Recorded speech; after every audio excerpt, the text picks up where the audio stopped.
Dans cette vidéo, nous allons voir les différents niveaux de difficulté pour arriver vers les handstand push-up. Dans les handstand push-up, nous allons travailler les épaules, mais aussi les triceps.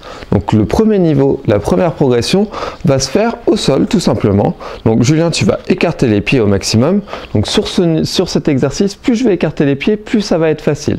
Je vais emmener les mains au sol. Donc toujours en essayant de garder le dos droit. Et alors ça, on va l'utiliser sur toutes les progressions. Donc pour bien réaliser mes handstand push-up, je ne dois pas emmener la tête entre les mains, mais la tête en avant des mains. Très bien. Donc Julien, tu vas emmener la tête en avant et tu vas repousser. Là, on est sur notre niveau 1. Donc ce sont des pike push-up. Plus on va resserrer les pieds, plus la difficulté va augmenter parce que le bassin va se surélever. Très bien. Et donc, je me repousse. Donc là, on travaille, vous allez le sentir tout de suite, les triceps et les épaules, comme je l'ai dit tout à l'heure. Niveau 2, on va avoir besoin d'une boîte. Donc, Julien, je te laisse monter dessus. Donc, premier niveau, sur la boîte, on va poser les genoux et on va emmener les mains au sol. Donc, même chose que tout à l'heure, je vais emmener ma tête en avant des mains de façon à former un triangle et je vais fléchir les bras et remonter. Donc, plus je vais rapprocher les mains de la boîte, plus ça va être difficile.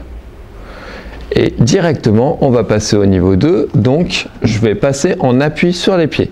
Même chose, j'emmène la tête au sol et je remonte. Pareil, plus je vais rapprocher les mains des pieds, plus je vais avoir le bassin en hauteur, plus il va y avoir de poids sur mes bras, plus ça va être difficile.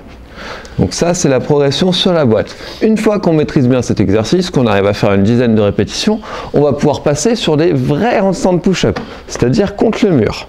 Donc Julien, donc pour ça, je prends appui, donc j'essaie de ne pas être trop loin du mur, de façon à pouvoir passer en appui. Voilà. Je vais essayer dans un premier temps déjà de contrôler la descente. On essaie de la ralentir au maximum, c'est ce qui va vous permettre de développer de la force. Et en général, au début, vous ne serez pas capable de remonter tout seul. Donc, pour vous aider, vous allez faire une handstand push-up en keeping. C'est-à-dire que vous allez fléchir les jambes comme vient de le faire Julien et pousser vers le haut le plus explosivement possible, le plus dynamiquement possible. Remontre-nous, je fléchis et je pousse. Voilà, donc en même temps que je pousse avec les jambes, je pousse avec les bras, ce qui m'aide à remonter. Donc toujours, je contrôle la descente, j'essaie de descendre le plus lentement possible. Julien. Et je pousse en keeping pour remonter. Tu peux faire une petite pause, tu dois commencer à fatiguer.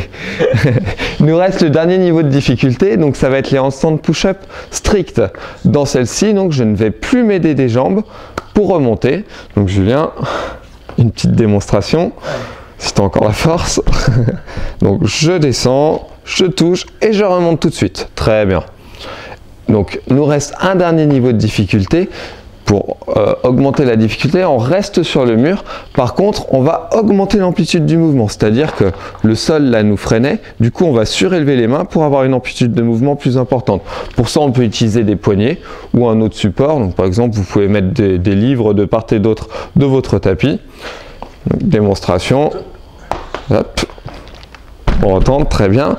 Et même chose, je fléchis, je viens chercher le sol et je remonte. Donc, en essayant de descendre plus bas que dans la version précédente. Si vous arrivez jusque là, vous savez faire des handstand push-up, il ne vous reste plus qu'à apprendre à tenir en équilibre sur les mains et à les travailler sans l'assistance du mur.